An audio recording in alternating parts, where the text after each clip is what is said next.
Hello, everybody. Welcome to the show. Today we have Mike Kindle. He's a husband, he's a business owner, and an entrepreneur. He owns Grizzly Bear Lawn Care here in Bozeman. He's a jiu-jitsu athlete. He's a mountain biker and loves nature and just in general the outdoors.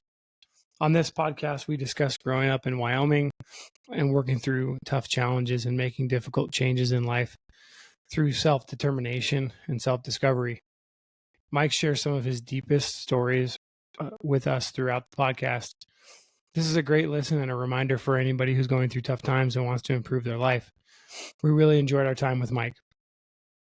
Thank you. I hope you enjoy the show. There's something about like the sound of your own voice that makes you cringe. I hate it so much. Tell me about it. It's like I can listen to it a little bit less if I do this compared to here. I get it. Whatever makes you comfortable. Yeah, man. Wait, all right. So where are you from? Like, where'd you grow up? I grew up in Wyoming in a small town of like 18,000 people. It's like Sheridan, Wyoming. Okay. So there's like nobody that lives there. Have you guys ever been there? No. Yeah, it's like right at the base of the Bighorns. Just a really small, quaint town. Everybody drinks. A lot of cowboys. Just pretty basic, like Wyoming town. That's where you were born. I was born in Price, Utah. We lived in Fort Collins for the time, and then like before I was 5, we moved to Wyoming. So I spent like 20 years or more in Wyoming.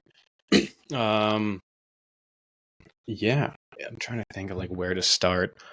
How long have you been here in Bozeman? I've been here 2 years. Okay.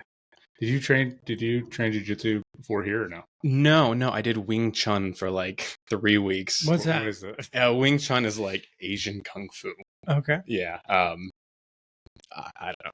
It's not really something that I was like, yeah, this is like a powerful martial art to use. It's more of like this is really like aesthetic. And like seeing Where did you do that? Here in Bozeman? No, I did that in Laramie when my wife was going to school at the University of Wyoming. It was interesting. It was like you kind of watch like Bruce Lee do like the dance moves of Wing Chun, and you're like, oh, this is cool. And then like you watch one guy fight Muay Thai, and you're like, oh, I'm good. It would do nothing comparative to that. Yeah. What's there's 2 things I was going to ask you. I always have said this to Kyle a handful of times, but I dated a girl that went to Laramie a while ago. This was probably over a decade ago. Mm-hmm. I've always wondered if that town will ever blow up like Bozeman. I saw an article of people saying it's like the most affordable mountain town in the West. But it's just like the high plains of Wyoming. Mm-hmm. It's like 7,200 feet in elevation. There's no trees. It's windy. Half the roads aren't even paved. They're like dirt and like county roads. But it'd be kind of cool to like see it. Like it has potential, you know? Yeah. I don't know if you've looked at any real estate there, but it's a fraction of anything in Bozeman. Most places in Wyoming are a fraction of anything in Bozeman. Yeah. So I just like, oh man, it's 2 hours from Denver. It's like, could there be something, would it be worth like trying to invest in real estate there? Is it going to be worth, could it be worth something in 10 years? You know, it's really close. It's funny you ask this. My wife and I is like our big goal with like the business that we have and her being a therapist is like getting into real estate. It's like, you know, everybody wants to get the next tax bracket. Laramie's proximity to like Denver, like you said, it's, you know, the Colorado border stops here. Laramie's border is like right here. And as Colorado explodes and like change politically, everybody is like leaking into Cheyenne, Wyoming, Laramie, Wyoming, and stuff like that. So I think if people continue to want to be close to the Rocky Mountains, but don't want to be in Colorado, and like not like the Colorado's doing some stuff right now with like hunting compared to like Wyoming, where you can, if you're a state, you can be like a state resident, you can still like go hunt elk. And I don't know all of the hunting laws in Wyoming right now, but I know they're a lot more lax than what Colorado's doing. Yeah. So I think more of those trends are going to push people out of Colorado, and Laramie and Cheyenne are right there. So It's not a bad idea. Yeah, it's just food for thought. I don't know. I've been like, I haven't been back in like a decade, so I have like a young adult, like young or and a almost adult teenager memory of it, which I was probably like drunk most of the time. And it sounds like Laramie. Yeah. It's a really cost-effective university to go to, though. Like out of state tuition is cheaper than like most universities in state tuition. So it's like there's always going to be someone to rent a property there. Yeah. That's the thing too. I don't think you lose money because you'd always have students looking for a place at Yeah. anyway. Yeah. You want to put some money aside for like repairs because they get wild there. Like Laramie, Bozeman has other things that people can go do. Laramie doesn't though. So like everybody just parties and is drunk and punches holes in drywall all the time. Yeah, I guess that's like a lot of small towns in Montana when there's or like any small town in America. There's nothing better to do but like drink and get into drugs and party. Yeah. Yeah. So you're from Sheridan? Mm-hmm. Okay. Is that how you say it? Yeah. Sheridan. I've always wondered that. It's like Sheridan, Sheridan. Sheridan. At least it's the way like Wyoming people say it. Same with like. Then that's the right way to do it. Yeah. Same with like Dubois. Some people are like, you mean Dubois? It's like, no, like Dubois, Wyoming. Yeah. Or there's like Matitzi. Yeah. We say things weird. No, I think Sheridan is probably. I mean, if that's the way that people say it there, then that's the right way. That's the way. At least that's what I think about. Right? It's like how would anybody else know? They don't live there. I think there's like the Sheridan Hotel that's like a pretty common thing, or like there's some other places that are like that are called the Sheridan that it got its name from. So I think that's where like the pronunciation comes from. How do you think your parents ended up there? So I don't know my dad. Okay. My mom ended up there because my grandparents moved from Fort Collins to Sheridan. As Colorado blew up, my grandpa was commuting a lot. He kind of wanted something a little bit slower pace. And they had some family up there. So they moved from Colorado to Wyoming, which was like a 6-hour drive.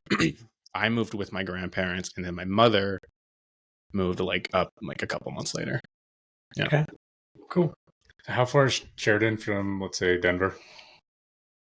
Like 7-8 hours roughly. Okay. Yeah, depending on like traffic and how you drive, Mm-hmm. Yeah. So we moved there.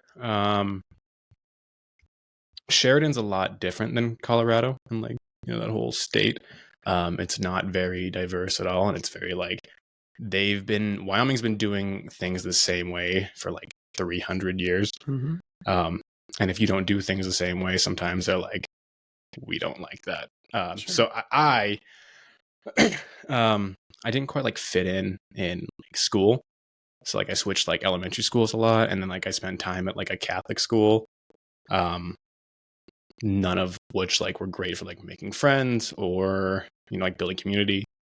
So as time progressed, when I was like 13, I got into like drugs a lot. Okay. And like that continued up until like the age of like 19 when I got in pretty big trouble. Yeah, man, I'm trying to think. There's like a lot in there to unpack too in that like short timeline. Yeah, I mean, if you want to unpack it. Yeah. And if you don't.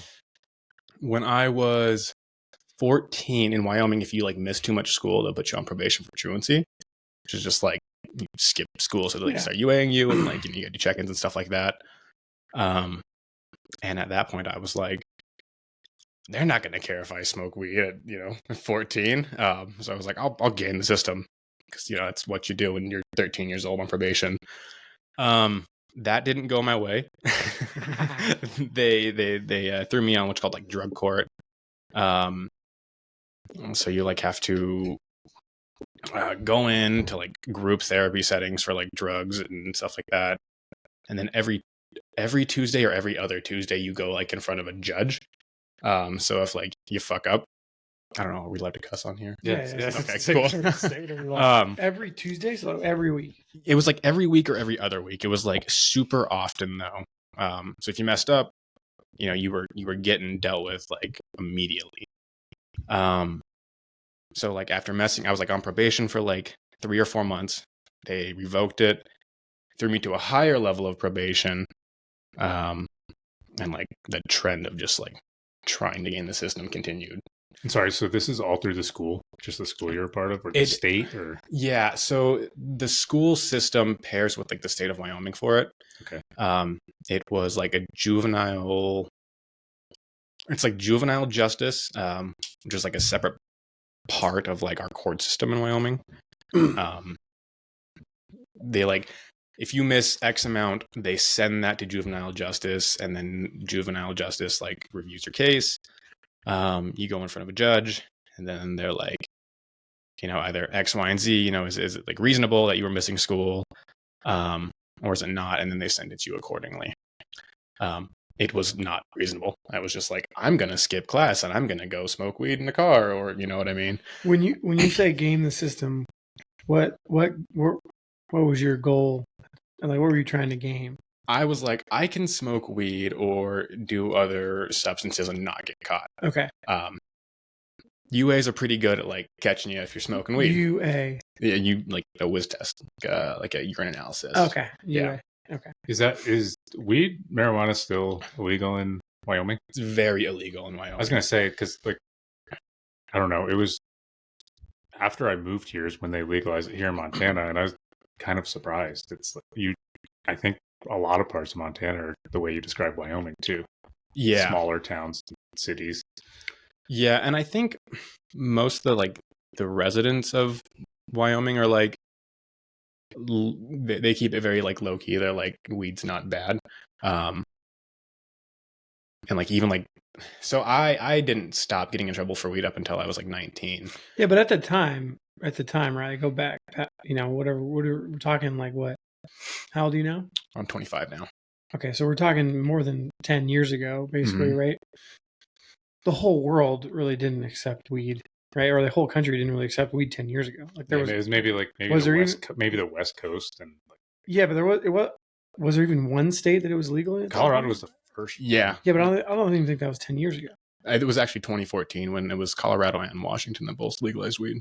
Okay. So 10 years ago. Okay, so Yeah. exactly 10 years ago. Yeah, yeah. So like that, I guess what I'm getting at is like the whole country looked at weed very differently than they do now.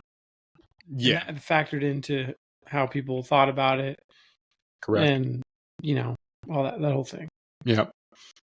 Yeah. Wasn't a smart game to play. But yeah. I guess I'm trying to think of like how to. For what it's worth, I've had so many of my friends that I grew up with. I wasn't in public schools, but so many of my friends were in like half of these programs. Like they were just like, we were all just like fuck ups. Like everyone was just like getting into trouble or hated school or whatever. But I had like a handful of buddies that were like, oh, you got to go to like the bad kids. I don't know. I know there's a term, and I'm not saying it right. But that's Right. It was just common. If you just didn't, I don't know, for whatever. Comply. Yeah, there's 100 reasons why. Like school could be tough, and like if you're a kid and you don't want to do any of that shit, and like you don't like fit in or anything, like you said, then Mm-hmm. there you are. Yeah, and like once you get that, like you mess up and you kind of are labeled as like the bad kid. Like the whole school like leaned into like this like labeling on me of like who I was. Not that I was doing myself any favors by like messing up on probation. That doesn't help though. No, it didn't. It did not help at all. It becomes like part of your identity, even though it shouldn't be. Yeah, and I carried that up until like a few years ago, actually. Because while on probation, I went to like what's like kid jail. What is it like? Juvenile. Yeah, juvie, pretty much juvie. And like probation or rehab. And all sorts of like other facilities, and like spent like most of my childhood from the ages of like 16 to 18 in group homes. I wasn't really home much at all, and just kept getting like kicked out, and then like having issues at home. And then when I was 19, I got not even pulled over. I got blocked into a dirt parking lot on a county road outside of Sheridan because someone was allegedly shooting off fireworks. Mm-hmm. And a sheriff that had followed me out there blocked me in and asked if we were shooting off fireworks, smelled weed in the car. And then I got arrested and got a felony for possession with intent to deliver of weed when I was 19. So like the labeling of like, you're a bad person, you're a bad kid, you're a bad X, Y, and Z, like carried out from the ages of like 13 up until I was like 22 and got off probation. And that sucked, Yeah. And it carries over into like different aspects of your life too. Like when you're like at work or trying to like socialize, you've got this like dark cloud over you, or this weight that's like, I'm not a good person. I've been told so many times, like, you're not a good person. You know, you kind of like step into this role of like, I'm X, Y, and Z, or I'm so and so, or, you know, whatever it may be. Like it gets into your own mind. Yeah. It's like you get told these things over and over again. You start to be like, am I? Like, am I a bad person? Am I, you know? I could also imagine like when you, let's just say you were going to meet new people, right? So they don't know anything about you. But then as they learn things about you, you have to explain something that you did wrong. Right. And now all of a sudden you're starting off that new relationship with like having to explain yourself. Right. And I think that's how people can get into like a perpetual cycle of like, of thinking they are bad when maybe they, you know, made some mistakes. But we can come back to this conversation about weed and how the world's changed, because I think a lot of people have gotten in trouble for weed and now it's like not a big deal. Yep. But going back to what you were mentioning was like, when you start to think it, that's when it becomes a problem. Correct. Yeah. For what it's worth, like to this day, I'm 32 now, and I still struggle with that. I feel like these days I'm trying to brainwash myself essentially to believe different things about myself. Yeah, because I don't know, when all that stuff is put on you at those young ages when you're growing up, it like becomes part of your psyche. Yeah, and then you get older and you're like, man, I like for you, it's like your father. Yeah, and like, you know, like I don't even believe this stuff anymore, but like deep down I do, because it's like essentially ingrained in me in some sense. It's very hard to like to try to just get over that. And I know it's not a very encouraging statement, but I think it's possible. It's possible. Very possible. It is. But I feel you with that. It's like that when you get that identity, it's hard to, I don't know, change that identity. Yeah, and the way like neural pathways work too is really interesting. I'm not sure if either one of you guys are like familiar with that, but if you imagine like I'm a neuro scientist. I'm an expert. I don't know how much you listen to, but I listen to plenty of it. Not. So you're basically a neuroscientist that can listen to what the other guy says. Do you want to explain as the expert how they work? From my understanding, it's like a dirt road that just gets drove over, and after a while, those ruts start to like build, right? And then after a while, you have to like remove yourself or remove the thought process from that rut, which is like the challenge, right? So, you know, if you were told X, Y, and Z as a kid, you know, that rut gets ingrained over and over and over and over again. You know, the challenge becomes like driving out of that rut. Yeah, I think that's a very good analogy and explanation, for, at least from how I understand it. So. Right. And then that's a challenge in itself, because like you're really literally creating a brand new road. Yeah. Where like there might be trees and bushes and rocks, and so then you're basically like, there's a huge challenge in that in of itself. Right. Yeah, it's a fun process. And that like that mindset like carried through into work when my wife and I were living in Laramie. I was like working in kitchens, and I was just a dick to everybody. You know, it was like, oh, you're told you're an asshole. It's like, I'm going to be an asshole now. And it took a while. It actually took like moving to Bozeman to realize like, I don't have to be an ass to everybody. You know, I don't have to be someone who's unpleasant. Like I can actually be someone who I want to be, and I can actually be like the kind of individual you want to be. And sometimes I think like getting out of a setting that reinstills those negative thought processes is healthy. Because when we were in Laramie, I was still on probation. Like literally moving locations. Yeah. That's what you mean. Yeah. Like get away from everything else. You know, yeah. And I think like getting off, I got off probation early. Like as soon as I got sentenced, my goal was to like get off as soon as I can and get my life back, because it's just like, it was a barrier. And like halfway through, we decided like, we're going to start going to the gym. We're going to get healthy. We're going to, you know, like change the direction of life. Because I realized like what I was doing, wasn't working. And I like at that point too, I was like 300 plus pounds too. just a very fat, lazy, not pleasant individual to be around. How tall are you right now? 5'9". So I guess you were probably 5'9" then. But Yeah, I was 5'9" then too. How much have you grown vertically? So you're 5'9". How much? What do you know? What do you 180? 180, Yeah. Wow. Good for you, man. Thanks, man. Appreciate it. Fucking A, that's awesome. I might have like grown taller, a little bit less like gravity pulling on my spine, Yeah, you know, like maybe. a quarter inch or something. Yeah, right. Yeah. My shoe size shrunk, like, and it's full size. I could see Oh, that. that's so interesting. Yeah. What about your hands? I don't know. Basically the same. I think so. No, actually, no, not true. Because my old wedding ring would like slide off if I'd like wave my hand around. Yeah. And I lost it because of that too. Got it. What? I guess motivated you, or just like gave you the motivation to get out of this? Because that's a huge undertaking. If you're that size and you're in the shape you are now, like that's not just, you don't just go, oh, I'm gonna start going to the gym. Oh, sorry. Timeline. So like you're 27 now. 25 now. Jesus Christ. What? Dude, we You're have 25 now, so that's even more interesting. This is happening super fast. Yeah. At least that's what I'm told. For me, I'm like sitting here like, God, this is taking forever.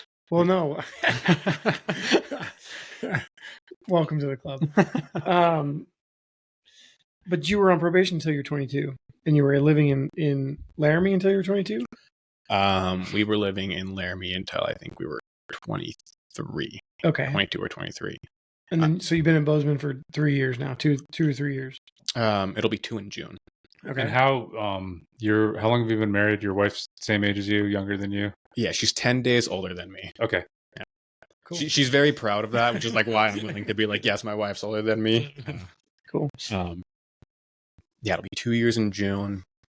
I think when I got off probation, we lived in Laramie for another like 5 months or so. Okay. So yeah, I guess like technically speaking, it all is like fairly recent. You know, It's not like a decade ago or so. We had Colin. We did this last week with Colin, and we were joking with him because he's 24. I think he'll be 25 in May. We're like, man, Colin, the frontal lobe of your brain is almost fully developed. Because I know that the average age for, I think, men is somewhere around like 25, 27. But I didn't think Colin was 24. Yeah. I thought he was older than me. Oh, really? Yeah, and then he told me that, and I was like, yeah, man. He looks like he could be anywhere from 22 to 38. Depending on how the sun's hitting his face. That's kind of how Zach is too. Zach looks like could be 18 or 40. Yeah. How old was Zach? Or is Zach? Zach's 32. Yeah. Same age as me. Gotcha. Yeah. Anyway, continue. I was just rambling. I don't know what you were saying. I'm trying to think. We were talking about a timeline. So like how old were you when you said like, fuck this, I'm gonna start going to the gym, or were you kind of going to the gym? Or No, I was not. So the age was maybe it was 2020 is like right when we started going to the gym, like right before lockdown. Because I remember that very clearly. I remember I was like, cool, we're going to the gym, we're exercising, and then everything got shut down. And it's like, well, great. Before that, we were camping like that July or August. We were up in the mountains. It was me, my wife, and my friend. And I had this realization of like, I'm a boring human. I'm a like miserable, boring human. My wife is miserable and bored too. I don't know why she's still with me. Because countless times she was always like, let's go for a walk. Let's go do X, Y, and Z. And I was like, nope, I'm good. I'm going to sit at home. I'm going to sit on the couch. I'm going to play Xbox. And that's all I want to do. And eat shit food. And, you know, and she stuck through a lot of it. But I got this like weird feeling. I was like, if something doesn't change here soon, like nothing's going to change. And she had wanted to go to the gym for a while. She was like, I don't like the direction we're going in life. She was overweight as well? Yeah. Okay. Yeah. She wasn't overweight when I met her. But she kind of like adapted my habits. Mm-hmm. Yeah, you guys spend a lot of time together. Yeah. And she had like nudged at us making a change and like heading a different direction. And I was just stuck like a stick in the mud. I was like, nope, I'm going to be here. I'm going to be lazy. I'm going to do my thing. So I had that realization. And like a week later, we went and signed up at Laramie Fitness. And we started going to the gym. And this thing happened to me where when you exercise, you get this like kick of dopamine and serotonin. And as someone who had like spent 6 years looking for that with like every substance I could, it was like I was hooked. I was like immediately hooked and didn't want to stop and like didn't want to quit. Natural drug addict. Absolutely. Yeah. And Natural drugs though. Yeah, and people are like, we're so proud of you. And it's like, this isn't something that I'm like, I was, hard determined to go and grit and blood, sweat, and tears. It was like, I've got a habit forming personality, and I don't want to stop. Like even now with jujitsu too, it's like you and me both. Like you're like everything you're saying. I'm like, yep, I completely resonate with this. It's like, and like if I would miss a day at the gym when we were in Laramie, like my mood went to shit. Yeah. I was angry. I was cranky. I was like unpleasant to be around. That has like kind of dropped off and leveled off as time has progressed. I mean, if you miss a day now, it's not that big of a deal. Yeah. I don't take rest days, but I think it's like Jocko Willink says, like life will make you take rest days. Mm-hmm. Like Friday, we had a landscaping job that had to get done. There was no time. I needed to be out on the job site. I made jujitsu that night. But I was gonna say you were there Friday. I remember. But life goes on. Yeah, balance has been something that's been learned to in the past like couple of years, which has been nice. Is that kind of like answer the timeline of like where that was? I mean, I guess I'm impressed of how fast. I guess you've made some of the changes, right? If you were to tell me that just a few, 3.5 years ago, you were 300 pounds. I wouldn't have believed it, but anyway, I think it's interesting, and I guess you'd made the comment about like, you were, a dick or an asshole to everybody, right? Right. TBD if he still is. It's been but I think reasonable as long as I've known him though. I think just based on your lack of exercise and your weight, right? It's like, dude, I think that's half the battle about people's moods, right? Is like what they eat and how they feel has to do with how much exercise and what food they put in their body, right? So good for you, man. Yeah, I think that's at least in this country, from what I've seen, it's a very underutilized tool. It's like diet and exercise. I feel like there's a lot of people that look for like really short-term answers or like the quick, easy answer. I've still got family members that have bad habits. They drink way too much. They're prescribed way too many Xanax. Their vices are toxic. Their diet's toxic. Their lifestyle's toxic. And coming from that lifestyle where like everything was toxic and unhealthy, and heading to the lifestyle where like now I'm like really picky about what I eat and drink. I'm like what I put on my body, what I do. There's this like level of mental clarity that shifts like halfway through there, where you don't realize like how much in fog you are until you get out of it, and then the whole world, you're like, it clears up, and you're like, wow. Mm-hmm. And you can't like telling it to folks who I know that are still kind of like stuck in that like path of negativity of like what they consume.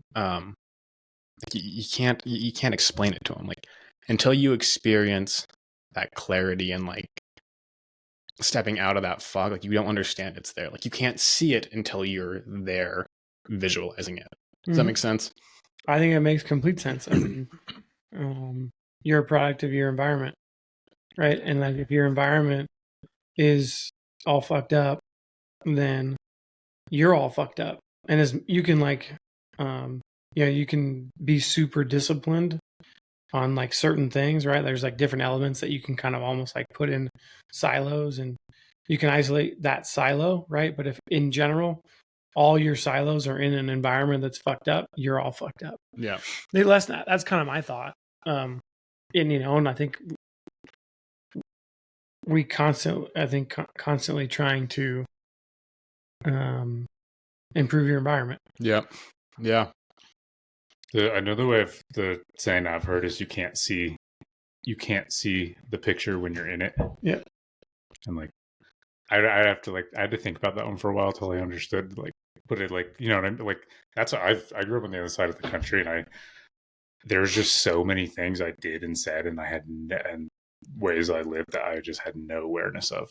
And then I have since ruined myself from that, and I live on the other side of the country. And you look from this perspective, and you're like, wow, oh no, that's exactly that's. I couldn't even tell who I was. I had no idea that I was like not eating good and not exercising and all the above. And I mean, I was still like, I was like in relatively good shape most of my life growing up working on the farm, but like there's just a million. It was more like personality habits that like were the worst for me. Yeah. I was a huge dick, so that's probably why I like you. I get that like we're resonating with how much of dickheads we were when we were younger. And like when I get really close to someone too, like I'll torment them. You know, like the closest friends of mine, like Sure, like yeah, we yeah. mess with each other. Yeah. Oh yeah, Yeah. You know, and like you love them. exactly. Yeah. It's funny you say, you know, you don't see the picture until you're out of it. Like looking back to when I was like younger, some of the situations I like found myself in, it's like, how did you survive this? Like, how did you get out of this alive? Like there was one instance, I think I was like 14 I think I was like 14 years old. I had a girlfriend and we had our like our friend who was from Mexico who like dealt weed to us, right? And we we'd get our weed from him, and then one He was day the one Mexican in Wyoming, and he was selling weed. That's his story. He was a nice guy, but He was a nice he was because he was also a kid because he was also like 14 years old. Sure. And he was cool until a certain group of individuals were able to get a hold of him. And those individuals had a big reach and were really easy to offer things to kids who were not conscious enough or aware enough to like say, hey, man, this is a bad thing. Mm-hmm. Like he suddenly showed up with a car. Like, where'd you get that? Mm-hmm. He suddenly had all this money. I'm like, where'd you get that? You know, and Yeah, it was yeah. always like kind of hush hush. And then one day I'm sitting at this house and my friend picks me up, and I get in the car and her mom's in the front seat. I'm like, oh no. I'm like, cool, this is gonna be bad. And she's like, hey, we're okay. Like, you're good. You know, let's go smoke a bowl. I'm like, okay. So we're driving around and her mom's like kind of making small talk, and she's an adult, right? She's like 30s. I'm like 14. Mm-hmm. She's like, have you seen so-and-so? And it was that kid. And I'm going to leave names out specifically for like safety reasons of this. Yeah, sure. And I was like, no. She's like, well, something went missing. And they're watching you guys now. Mm-hmm. Where is it? And I was like, what are you talking about? A pound of crystal meth went missing from this group of people. And they were waiting outside our friend's house in a car, like for us to like leave the house and find it. Mm-hmm. So they sent her first to come be like, hey, if you know where it's at, we need that back or people are going to get hurt. Mm-hmm. And I'm like 14 smoking weed. I'm like, wow, I don't know where a pound of crystal meth is. I've got like an eighth of weed, if that helps. Man, yeah, I'm trying to think too. Like, didn't really have any great answers. Was like shitting my pants. Yeah. Because when there's a group of, you know, individuals in a car sitting outside waiting for you with guns and Mm-hmm. maybe a trip back to Mexico, you're like, oh shit, there's my mortality right there, and I can do nothing. I'm a 14-year-old who's helpless, and you're not calling the cops. Mm-hmm. You're certainly not doing that. Can't talk to your parents about it. You know, like where are you at? Right. I finally got a hold of the guy and was like, hey man, so-and-so's looking for you. Do you know what's going on here? Mm-hmm. It ended up being like some miscommunication, but that was like one of the most terrifying moments in my life. But looking back at that, it's like, I was 14 years old, involved with people who were involved with the cartel. It's like, how did I survive this situation? Mm-hmm. That buddy of mine ended up like getting caught with like an ounce of meth and deported, and I don't know if he's alive anymore. Mm-hmm. He was like 15 when he got caught. It's it's a weird situation to like look back at, like looking back at pictures and being like, in the moment too, like we think we've got it all figured out. we think we have answers. And then you look back a year later and you're like, why was I thinking that way? Mm-hmm. Why was that a decision I made? Yeah, it's interesting. Yeah, and the logic of like a young adult or teenager is like you're so certain then, and then you look back, and I try to have as much empathy as I can for people that are younger, like 10 years younger than me or more. Because I'm like, do you know how stupid I was and how lucky I am? Like how lucky I am to be alive. I just like it's really chance and fate. Yeah, because I just did a lot of dumb things, and I don't know, I could like go on forever, but I hear you. It's like it's just luck. Like the amount of stupidity, like things you'll do in a small town when you like have not a lot of people watching you, and you can kind of decide if you want to do it or not on your own. Yeah. How many like other kids that like have stories of like, yeah, when I was X, Y, and Z age, I was partying in the back of a car, and so was drinking and driving. Like the amount of times that everybody I know had those situations, it's like, how are all of us alive anymore? Mm-hmm. Like, how have we not like gotten a car wreck or jumped off a cliff or whatever it may be? Yeah, I think my brain's like, maybe this is for like help, just for the health of myself, is like, let me like erased a lot of those memories from me. Mm-hmm. People will tell me the stories. I'm like, no, I didn't do that. It's like there's so many of those. It's like a trauma thing. It's my brain just forgot that I did all of them. Yeah. I mean, and that's a response too, to like keep you alive too. Yeah. Like people who experience extreme trauma, like if you think about that every day, like it's debilitating.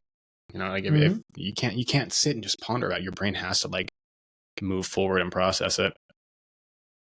So how did you make this change? Right. So like you and your wife were saying, hey, we need to go to the gym. We need to kind of change some of our habits. Like in a sense, I would imagine it happened over time, but at the same time, maybe there was like a spark, right? And then like, how did you go and find out different information, learned, spend time with different people, different experiences, right? Because I think that's, in my mind, like that's usually one of the first steps is like getting out of your old habits and changing. You said changing your location. Mm-hmm. That's obviously can be a really good one, because then you're literally are not around people that you will do the same old habits with.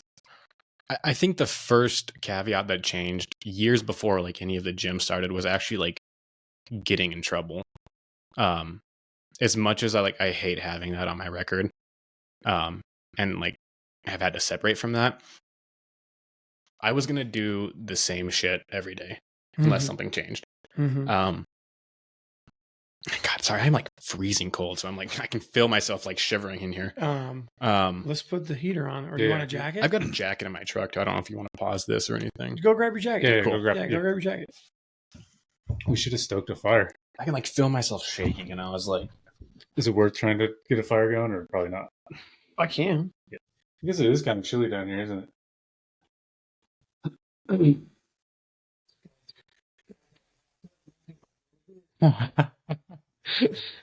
I'm gonna smoke a bowl and drink a beer.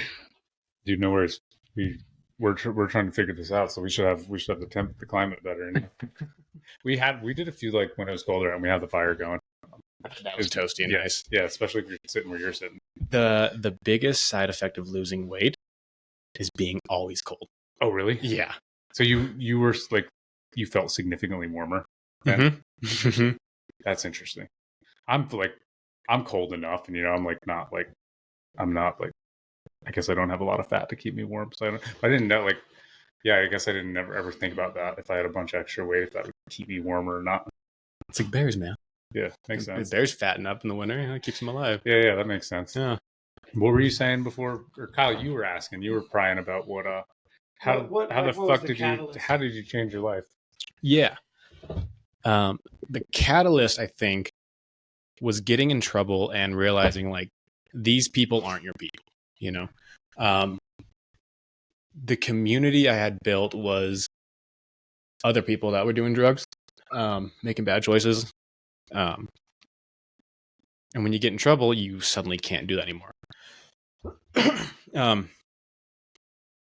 So that like forced my hand to separate from everybody. And there was a long time where it was like very isolating too. You know, you don't have your friends. I had my wife, thankfully, but if you don't there was no community sense at Where all. were you? This was in Sheridan, Wyoming at that point. Yeah, but I'm saying like how all of a sudden you got in trouble, but like then like were you isolated from those other people for some reason, or you purposely isolated yourself? If I fucked up while on probation, I was going to prison for 10 years. So I didn't want to go hang out with people who all they were doing was smoking weed or, you know, doing things that were going to lead me to not make a great decision. Mm-hmm. So I chose to separate, which was, I think, like you said, like the big turning point was like realizing, like, oh, I've got like no friends, no community, like no like healthy relationships besides my wife. And then getting to Laramie and being around an environment where people were active, people were like working to better themselves, be it the kids in school, just like the environment of Laramie, and I think most university towns for that matter, is like a bit more of a healthy environment. You know, people are a bit more worried about like their physical health. There's a bit more optimism for the future. You know, they're trying to get a degree or something to like forward their life. And that was new, and that was kind of cool to be around. You probably gotta like give a lot of credit to your wife, I'm sure, because she was probably like I mean, you said she was encouraging you to go to the gym and pushing towards it. Yeah, that woman I can never give that woman enough credit. Because like we've been together since we've been together since we were both 16. And she like stood by my side, maybe to her like deficit, through like my darker times and like my darkest times. Mm-hmm. I think take her out of the equation though, and I would have been in prison or dead. Honest to God. Yeah, that's huge, because like I could see for a lot of people, if you feel that isolated and it's not like if you have one person in your corner, it's at least like, hey, I'll be here with you. Yeah, like that's huge. Yeah. Not to take any credit away from like everything that you've overcome. Well, a lot of that credit does go to her though too. Like I knew something needed to change, but I didn't know what. And it was her idea to be like, hey, let's go to the gym. You know, I might not have stepped in there if she wasn't like, hey, let's go. So like you said, having one single person, you know, it doesn't take 100 people, it doesn't take 50 people, it doesn't take 10 people. Sometimes having like one individual in your life can like change the outcome drastically. Yeah. And I think that goes for like kids experiencing trauma too. You know, you can't fix everything, but if you're that one positive person, you know, you can show them there's a different path. It's a ray of hope. If there's we were talking about like kind of what set that trajectory off. So we had the idea, we need to change, went to the gym, COVID hit, and I was like, I don't want to lose this momentum.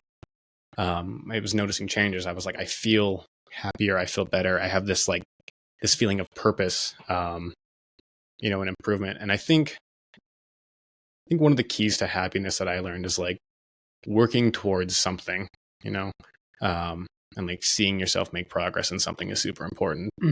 Yeah. Kind of just like survived through Laramie, you know, it was when she was in school. So it wasn't like we were making big leaps in life. The changes there happened slow.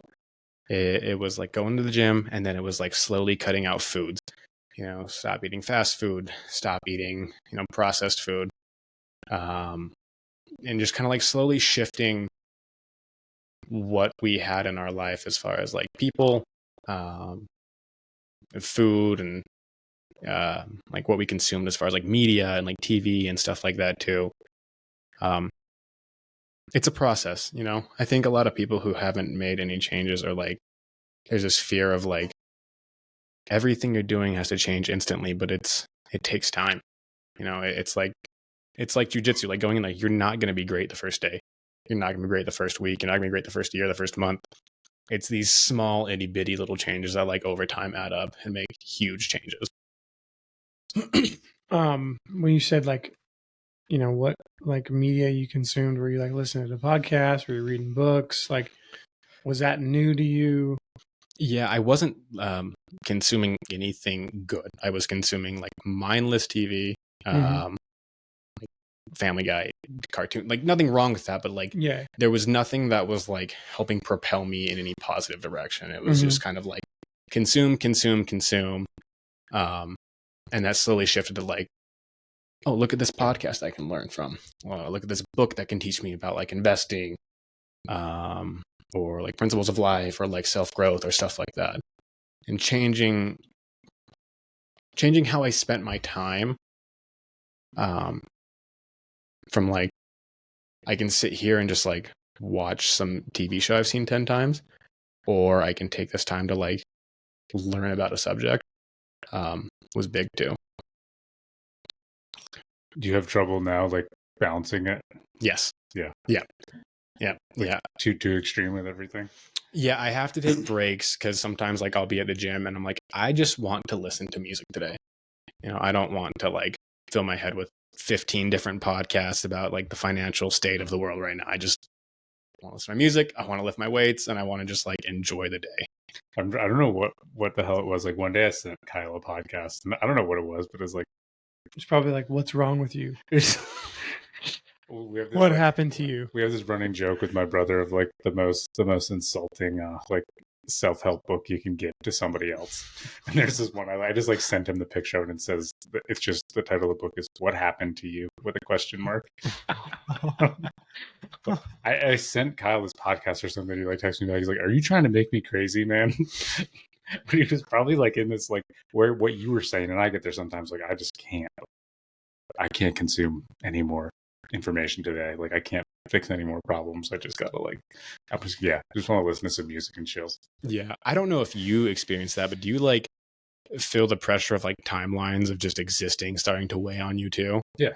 All the yeah. It's like, I'm in my 30s now. Like I haven't done X, Y, and Z. I need to do this. I need to accomplish this, and then I also need to enjoy my life and relax a little bit. Yeah. Like the goal for the business is to like build an empire, and it's like I'm 25. I haven't done all these things. Yeah. It's like I don't know if that like ever changes, but like you just get more aware of it, and then you become a little bit more reasonable with it. I hope this is a work in process that I'm speaking of. So yeah, I've realized too. Like everybody I meet is also just like working and building themselves and a work in progress. Yeah, when I started jiu-jitsu, which was I think just about 4 years ago, a little under, I was lifting 7 days a week, like pretty heavy, and I was very obsessed with it. And then I like tried to do both, and it worked for like 2 to 3 months, and then I was just so burnt out. And I was like trying to run, and like it's just like I don't know. I feel like you just go so far, and then you start to find balance a little bit later. Now, like I try to lift 3 days a week. Right. Try to train jiu-jitsu 3 to 4 days a week. I like say that, and I train 5 days this week, but it's like I don't know. It's like I think I have a little more contained some days. Yeah. Balance is important. I think it's another underutilized thing too. Yeah. Especially with like the ADHD mind that I have, it's just like all gas, no brakes, or completely brakes, Mm-hmm. Yeah. Any other dying questions? Or does that cover? No. You know what I was gonna ask you a while ago, but I didn't want to interrupt you. Do you have siblings? I do. I have a 17-year-old brother and a 13-year-old sister. Okay. They're good kids. So I'm sure like if you keep in touch with them at all, like you're probably a great example for them. I'm trying to be. There was a lot of time growing up where, especially in my childhood, where like we didn't have a parent.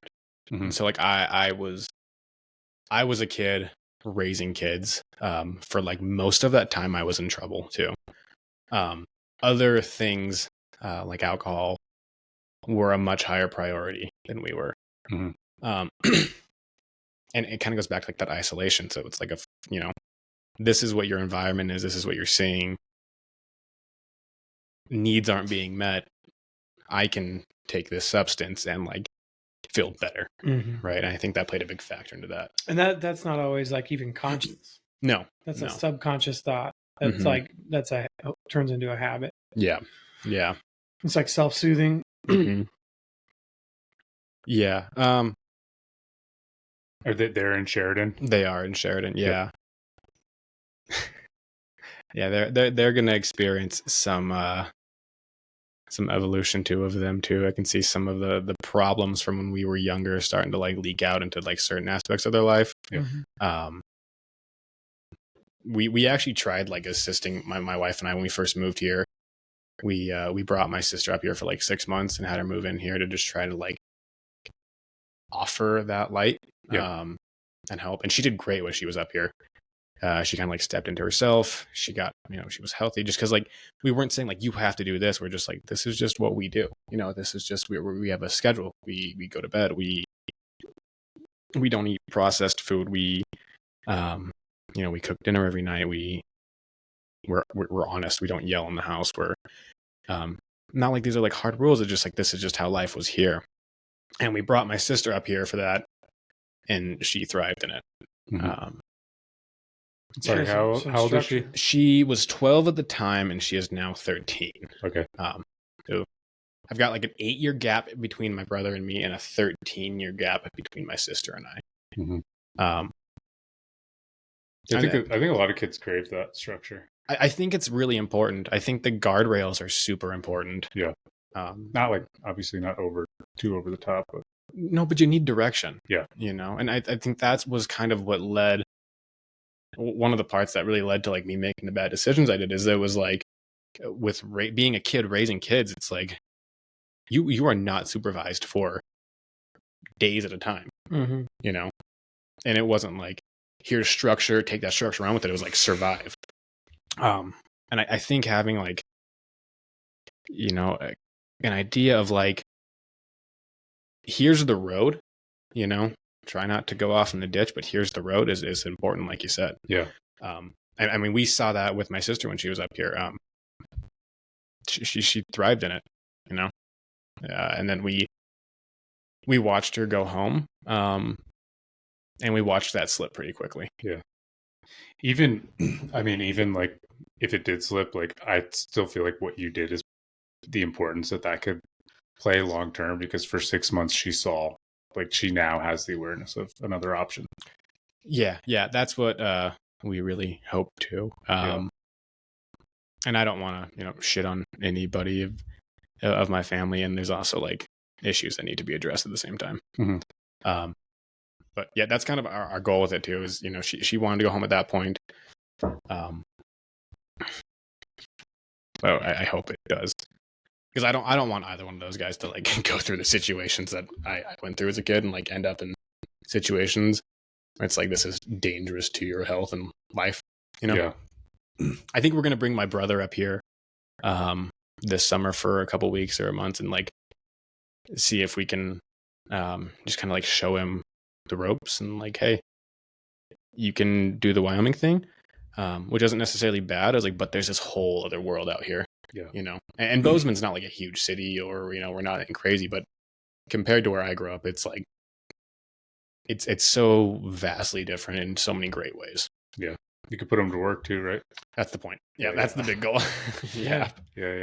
He's a deaf kid though. Growing up in Wyoming, they always were around like horses and cattle, and he like his pigs and stuff too. Yeah. You get him in the gym too. Yeah. Yeah. Oh yeah. I look forward to that. He wants to do it, but we'll see what happens when we get him up here. You said you didn't train at all in Wyoming, right? Jiu-jitsu? No. Yeah. No, that was actually one more thing that where my wife gets some credit too. I talked about it for a while. There was like a small jiu-jitsu gym in Laramie. At that point though, I was working like 60 hours a week, so I always had an excuse to not do it. But I think deep down it scared me. The gym was easy. No one's going to choke you. No one's going to pull on your arm or your ankle or whatever. And we had lived here for like a year. And I was like, I want to do it. She's like, just go do it. Like I tried the climbing thing. wasn't really my cup of tea. The gym was fine. I was like, but there was none of that like sense of community. Yeah. You know. That- Go ahead. No, I was just gonna say that's what's been huge for me too. Is like, I don't know, you go to like any gym where you're just lifting weights or running, like you I don't know, you generally don't. Most people are working, and I'm trying to work, so like I'm not trying to talk to people all the time. But jiu-jitsu is obviously a different animal, as you know. And there's always those guys at the gym too that like you're like, oh, here comes so and so. We're gonna talk for 10 minutes now. Mm-hmm. But yeah, she's like, just go do it, go try it. I tried it, and then like after like a week, I made friends, and I was like, oh, my life has been missing this community. And I think like now, especially with it, like that's one of the most important parts of it to me. Yeah. From being younger, it was looking for that community in the wrong places or building it in an unhealthy manner, where like jujitsu now is like, these are people that are doing hard things, that are trying to better themselves, that I can learn from. And like the vast majority of people I meet in that gym are good people. That doesn't say it's like not. It's like it's got to be like 90%. Like really, most people are like, yeah, they're getting their ass kicked, and they're working hard, and they're just trying to accomplish something. Yeah. I've seen a couple of people that I was like, I don't know about that guy. They don't stay long.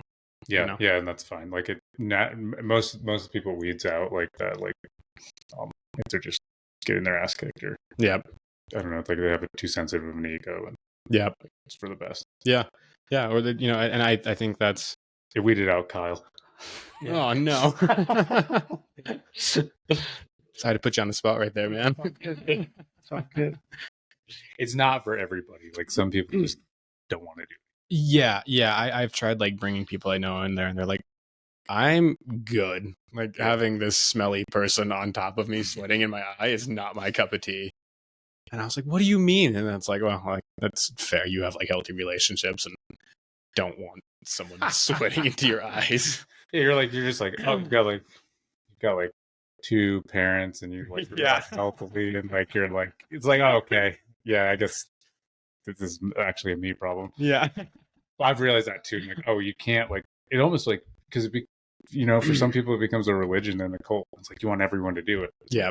No, the people that want to do it should do it, and that's like, I've had to understand that, because I'm like, if you ask me, I'd just say everyone should do it, but that's not true, and I realize that. So yeah, I don't understand why someone wouldn't want to get like choked regularly. Yeah, you don't have those. That's not like a weird fetish here. No, it's beyond me. And like, if you ever talk to it with people like don't do jujitsu, what do you do in your free time? It's like, oh, I go, roll with my friends, and they try to choke me, and I try to choke them. I'm like, what the fuck is wrong with you guys? Yeah. How many stripes do you have in your belt? 3. So you're like, you got a blue belt around the corner. No, I'm good. I don't want to be part of that Shark Tank. How that's happening? Probably next summer. Yeah. I'll just like maybe sooner. Yeah. No, you're good, man. You need it. I don't know. Maybe I want to go sandbag the white belt competitions first. You should do that too. Yeah. Yeah. And during the winter, we weren't able to, just because like snow. We need to be able to plow. And then summer's coming along, and I'm running out of excuses to go. Step on that again. Have you competed yet or no? Yeah. I got the shit kicked out of me. Yeah. It was a great learning experience. Like I'm not stuck in mount very more for 5 minutes. Yeah. It's good. I'm also just like a constantly anxious person, so it's like, anxiety of competing is not always the most fun to think about for the months prior up until then. It can be stressful. I don't have insurance, man. That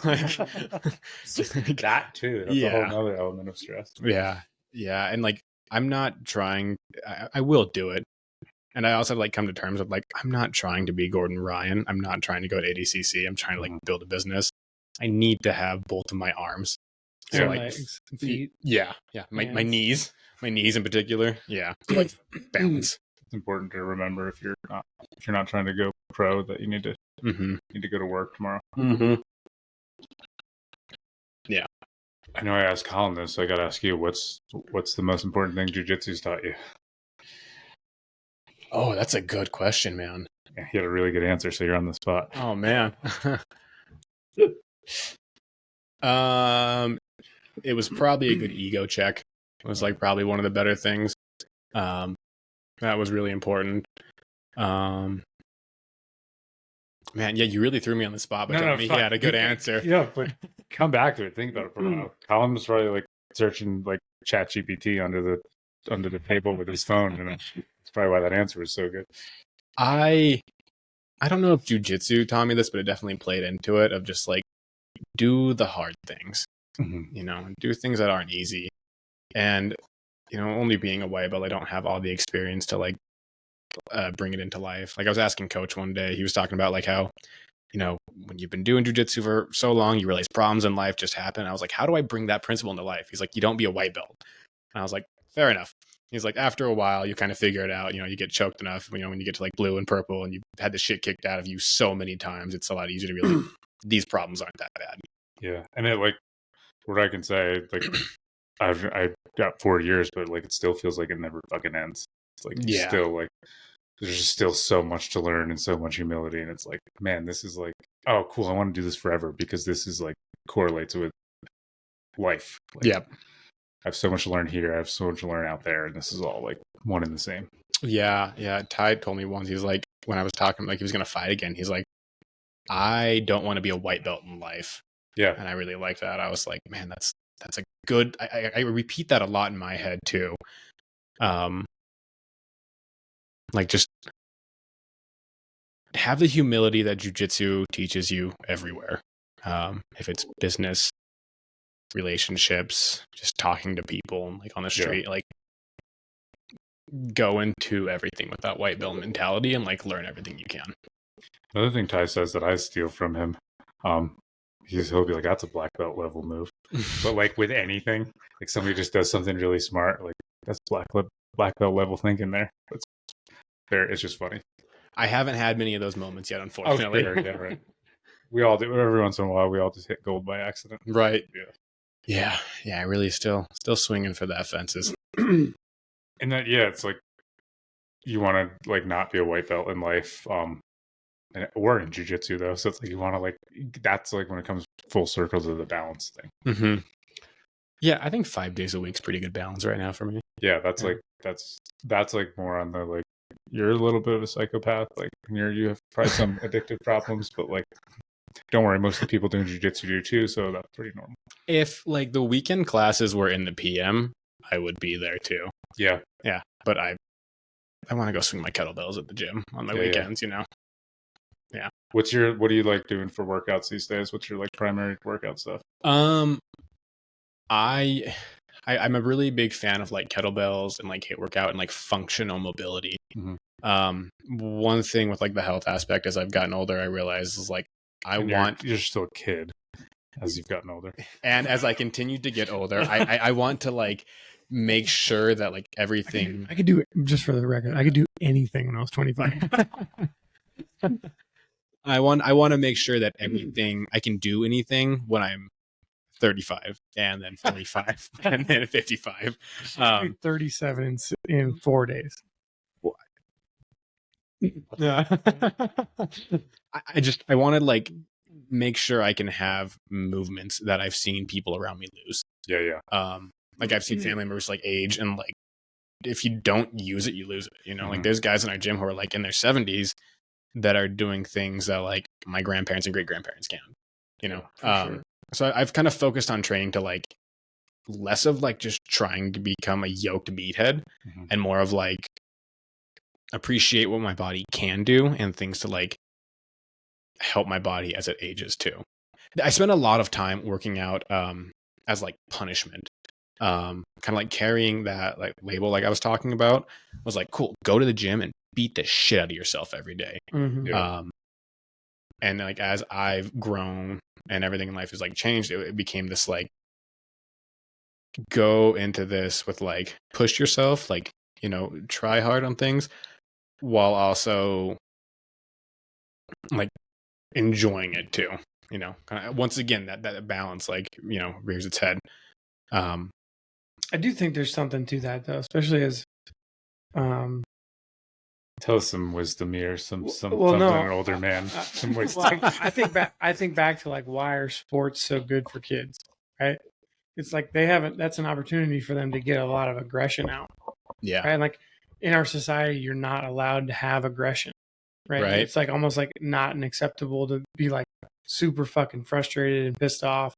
But you can do that on a sports field, right? Like you can be fucking pissed and you can be irate, and like you're allowed to, kind of be wild, right? Whether it's football or baseball or whatever sport it is. And so you can get some of that aggression out. And so you talked about like punishment in a sense. I think I've gravitated towards this is like when I have felt a lot of pain, I have taken it out in a physical manner, playing a sport. Right. Or whatever it might be, right? It could be go for a super long run or a long bike ride or whatever. And by the time you're done with that workout, you're like, damn, I feel so much better. And you're back to a normal human being. Right. So I think there's something to that, especially when you're a kid and you don't know how to regulate your emotions. Mm-hmm. So anyway, that's what I was. I think for like stress too, that's super important. Like animals, when they experience like trauma or stress, like they shake, like it gets out of their body. Whereas like you were talking about, like in society, like you can't do that. You just like, cool, put it in a bottle, hold it in, when that leaches out into like toxicity and other aspects of life. So being able to like utilize that gym if you're stressed or angry or, whatever it may be, in a manner that like copes and processes is like super important too. Yeah. And then you like hopefully don't get too into it, like start taking steroids and become a bodybuilder. Like that's like I feel like that's like like that doesn't even surprise me. But you could see why somebody would. Yeah, that's what I'm saying. It doesn't surprise me. It's like, yeah, you just like kept like that became your addiction, and then like now it's your new that's your new fix. And, like I was, because that's before I was doing any jiu-jitsu, I would like lift just like it was all like bench press, like heavy squats, and like just in the last years when I've really focused on functional kettlebell stuff. Yep. It's just like if you're really frustrated about something, go do some super heavy squats, and when you're done, you won't be frustrated anymore. You will feel like, God damn it, you just got the shit kicked out of you. What I think Zach would say, like he said this one day. Heavy squats are like the worst thing in my mind. Like, yeah, I hate them. I don't know how Zach phrased this or the complete context, but he just says he's like, I did a bunch of squats today, so I'm kind of emotional. I was like, I actually relate to that. It's because it like takes everything out of you. Like maybe you'd be like less emotional, you would think, but I know what he was saying. It's just like, yeah, it can really like kill anything that's anything that needs to go. It's so good for you too, like with your hormones and stuff, and like the way like heavy squats like affect your body. And I hate them every time though too. Yeah, I've been doing like way more single leg stuff now. So like just trying to like think of like, when you're walking, your weight's always shifting from one leg to the other. So like generally like I don't do a lot of like the only ones I do are the whatever these like goblet squats. I love those. On a split board. I hate those. On a slant board. Yeah. Just like because it's supposed to be good for your knees, and it's like, yeah, they suck, they're hard. But anyway. I've been doing these like single-handed farmer carries. Okay. With like an 80-pound kettlebell, and just like trying to have like unbalanced weight while I do it too, or like single-handed like squats and stuff like that as well. I guess it's like good for like stabilizing your core and like varying different motions as well as like uneven training on your leg. You know what I tried doing, and we don't need to go down the rabbit hole of exercises unless we want to, but I would take two plates and walk on the stair climber. Yeah. And like your traps start to be on fire, and then like your legs start to be on fire, and like every step, like all the weight's going to one leg every step. So it's nice to like have the anyway. I learned that from a guy, this old like dude in Laramie who was like late 60s and was just shredded and just like in the most insane shape out of anyone there. And I was like, why do you do those? And he's like, not because it's like the most like physically exertive, but like it's the mental toughness, because you start like bartering with yourself after like a couple minutes. You're like, okay, I've done 5, I don't need to do 5 more. You can start like, well, maybe if I don't do like all 10 minutes on here, I'll go do, yada, yada, yada. And just like, I like looking at it like, because after like, depending on what speed you're doing and how long you've been doing, you're like, I don't want to do this anymore. This sucks. Yeah. And just like fighting the internal battle while on the stair stepper with that weight to like keep going is healthy. He's the one that taught you the one-handed. No, he taught me basically that exact workout, like on the stair stepper, stair climber. But they were the orange ones. I think that's like 67 point something kilogram or pounds and like X amount of kilograms. Yeah. Miserable though. Not fun to do. Are you grabbing like the plate like around it, or are you grabbing it like by a handle? By like the handle in it, like like some of those they're like a hexagon essentially, and they have the little slots essentially. So I would just have like I want to say I like tried it with the 45s, and like you go a couple minutes and you can't even hold them anymore. So I think went down to like 35s or 25s, but it's tough. Yeah, it doesn't take long. Like, you're doing for a few minutes. You're like, I'm like fucking gassed. I'm gonna fall off the stairs in front of this. You look like a fucking idiot. Kettlebells rolling around.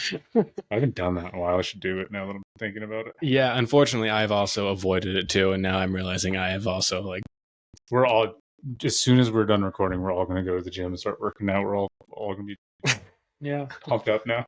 I did a sprint workout yesterday. I went to the track, and there's at the high school, and I hadn't done like just sprints in a while, and I'm super sore. Like my quad, like my stomach's super sore. Oh, what were you doing? I started out doing like 25-yard sprints, then 50, 75, and then 100, and it's interesting too. Like you can do a badass sprint workout in 25 minutes. Yeah, and you are smoked. And I was like, I'm done. I'm going home. You know what Coach would say to that, Kyle? Not to knock on you, but he'd say, "Yeah, running's for people that don't know how to fight." He said it to me. We were like talking about running, and he's like, "You don't need to run." He's like, "Unless you don't know how to fight." He's like, "Running's for people that don't." Just saying that because he never runs. Right. Yeah, no kidding. I used to run a lot. Like, my knees are a little bit fucked up now, but I kind of like distance running if it's at a controlled pace. I like to limit my running because of the specific reason of your knees. Knees, yeah. It's a lot of impact, and I want to mitigate that. Well, still my watch tracks my heart rate and stuff, so I try to make sure I'm still getting the high intensity cardio of it, and utilizing the legs. I'm so scared of knees going bad. I found the rowers the best for me to get high intensity cardio, really just push myself, but it's legs, upper body, core.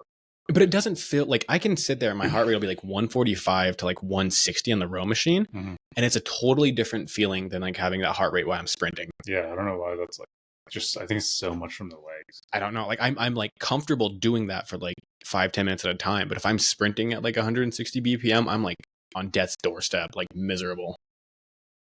But you've kind of you sort of have Kyle, you have running's sort of your jam in a lot of ways, right? You've always run a lot, distance and soccer and distance running and Yeah, I mean when I stopped playing soccer in college, I started doing. I would always run, right? So I would always go. There's a huge park where I went to college, and they had these loops, a 3-mile loop, a 6-mile loop, a 9, it was 3, 6, 9, 11, whatever, or 12.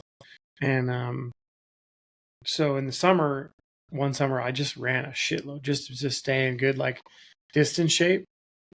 So then I guess I just got into running then. And then after work, when I very first started working, I want to say the first 40 years ago. Yeah, 50 years ago. I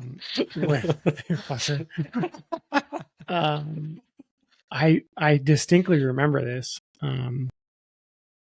After work, I came home and put on the TV and I don't know, grabbed a beer or something and a bag of chips. And I remember within the first few days of being full-time employed, I was I cannot do this. There's no fucking way that I'm coming home and at 5:20 or 5:30, I'm going to sit on the couch and put the TV on and eat a bag of chips. So I immediately started running, and I would go. I lived in San Diego, so I was so close to the boardwalk and everything anyway, and so I would just go run 4 or 5 nights a week after work. I go run for like, I don't know, 5, 6 miles, 7 miles. Man, Yeah. man. There's I mean, it's really not that, like when you, in all reality, that's an hour, right? That's like an hour and 10, an hour and 20 minutes. Right. So, and don't get me wrong, I would be on the boardwalk, right? So like I'd jog, I watch the sun go down, I'd walk a little bit, and then I could run a little bit. So, out of that entire hour and 20 minutes, I probably ran 3/4 of it. right. Right. And I was jogging. I wasn't sprinting. I wasn't running for time most of the time. It was just what I was doing, my routine. So then that's just kind of always been in my routine, is a lot of running. There is a good feeling too, and like the endorphins I've found from running too is like a kettlebell workout doesn't match that I've experienced at least. And I never felt a runner's high until. Do you guys know what that is? Like a run. Have you ever felt it? I mean, I know from jiu-jitsu, like when you roll really hard for an hour, after like the next like 2 hours, I'm just like buzzing. I'm like, I feel so good because it's such intense cardio. If you're going hard, like a full, I mean, even a half hour, but a full hour. Yeah, so you could get it with any type of like high intensity cardio after a while, but it's like those endorphins, right? And it's literally like you feel so good. I didn't actually know what that was until I did like long distance running, and I remember distinctly like the run that I got it on, and I was like, I feel fucking awesome, and I'm at like mile 13 at this point. And like, I feel like I'm at mile 1, right? Like I felt like totally rejuvenated. So that's like people who run long distance have an addiction to that feeling, and they'll get it on every single run because they'll run that far. Makes sense. They'll run 13, 14, 15 miles, 20 miles. And like, it's almost like they're chasing it because it gets pushed further and further out a little bit, is my understanding. But people can get it, regularly. See, if you just mitigate how much you run, you can get it after like a half a mile. Yeah, well, just run once a month. So I doubt it, right? Especially for as much jujitsu you guys are doing, like it would be harder for you guys to get it than you think. It's harder to get it in jiu-jitsu when you just get better and like your defense gets really good because you don't exert yourself really hard. You're not worn out. So you can roll 5 minutes, be like, I'm fine after because I just like didn't move too fast. If I rolled for 5 minutes, I'd be dead. Yeah, you like most people, but like that's because you have like no idea how to defend yourself, and then it changed. And then you're like, man, I need to like these people are trying to kill me. Go against the 250-pound guys, and then like I don't exert myself. Like, you're really trying to stay alive. Yeah. Sometimes when it's like the actual big guys who are in the gym, it's like, oh, this sucks. Please get offside control. This is like, miserable down here, crushing your diaphragm. You can't breathe. Yeah, or any like top pressure. It's like I'm trying the techniques, and it's like I can't move this human. Yeah, it doesn't work. Yeah, especially if like they know how to like hold you right too. It's like, well, I guess this is a learning round. I'll be down here for a while. Yeah, until they switch. Yeah. All right, dude. So now you're here. What do you got going on now? Anything else? Like, what are your plans now for your next chapter? Now that we just know your whole life story. The plans for the future is, like Ty said, become a black belt in life. Yeah. Get some business stuff figured out, get some investment stuff working, and then do more for more people and give more people more opportunities. One thing that my wife and I thought would be really cool is to like build like a scholarship type thing for like kids who are not able to like afford to go to like jujitsu, or things like that, and just like find ways to help more kids not end up like another statistic. Yeah. Just find ways to help more people in more ways. We should talk about that more, like specifically, because I've been doing for the last 4 years. I mentor a kid through the Thrive Cap mentoring, and we had a goal. We didn't end up doing it because we just didn't do it. But we were this year we're supposed to set a goal, and me and the kid were going to figure out a way to make a scholarship to the gym for a kid that couldn't afford it. Yeah, but we just didn't we didn't figure out how to do it because we didn't know like how we would find somebody eligible and Brian essentially would have been on board with it too, Mhm. and I talked to him about it. That'd be very cool. So if you guys do anything like that, let me know, and I'll be happy to do whatever I can do to help too. Yeah, definitely. Getting funding is always a fun thing. But we can definitely develop a plan and go about it that way. I think Coach would definitely like help out too if it was specific for jiu-jitsu, if that's what you're talking about. Right. But, Or, I mean, just getting them to do, maybe it's the kickboxing side. I don't know how they do the kids' classes there. Yeah. But just give them something that's like, here's that community, here's those like other needs being met, strong adult figures in your life and stuff like that too. Yeah, and I think it's like really reasonable. Like they could have like Monday through Friday access to classes for like very reasonable. And I think we'd find a lot of people in this town to step in if that's something we try to put together. Yeah, and then more towns too are starting to get like more gyms as well. I know like Sheridan is actually the word on the street is they're finally getting a jiu-jitsu gym, which would be like really big for that community too. Get kids not to drink and drive and go do things after school and like that's big, and that's a big goal, and we'll make that happen eventually. Mm-hmm. Yeah. Cool. Got anything else? What's the business? What do you have? Oh, we've got a little landscaping company right now too. Cool. Don't say little. Don't belittle it. Well, come on. it's in the process of growing, and we want to shift to like water-friendly lawn alternatives. As this valley just keeps getting bigger, more and more people keep moving here. Water doesn't grow with the population. Mm-hmm. So we want to kind of like get ahead of that too. Like last year, we had water restrictions. At least at our house, we could only water like, certain days of the week. So we want things that are like better for soil, better for pollinators, because having bees is really important to everything and every person. And like water conservation too. Remind me after we're done to mention someone to you to see if just try to make a connection for you to see if you know somebody. Cool. Yeah. Sweet. Thank you, gentlemen. Thanks for being on the podcast. Yeah, Appreciate it, guys. We'll do it again. I look forward to seeing what this like becomes and what you guys do with it. Like, if nothing else, we're having fun and like learning cool things about people. But like, again, we'll sometime down the road, if we're still doing it, which we better be, we'll do it again with you. Yeah, we'll have you back on. Yeah, cool. Thank you, guys. All right. Thanks.